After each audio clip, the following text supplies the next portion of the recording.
Жените, частно с Калина. Така. Малко по-големи.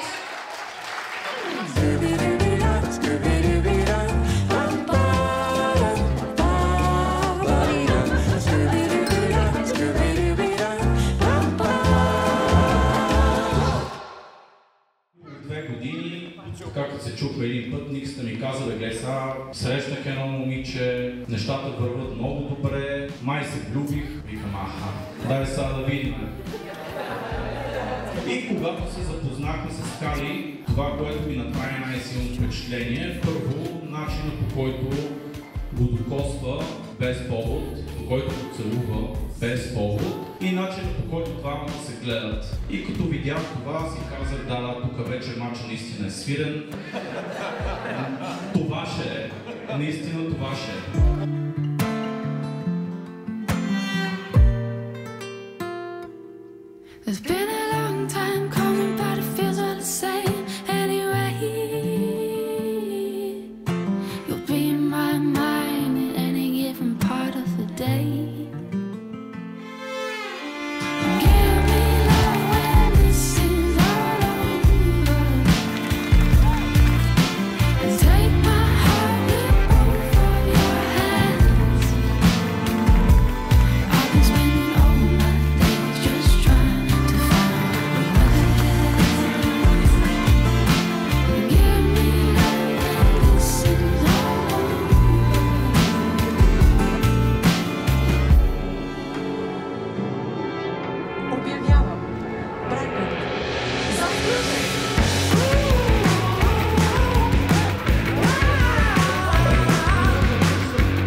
Благодаря.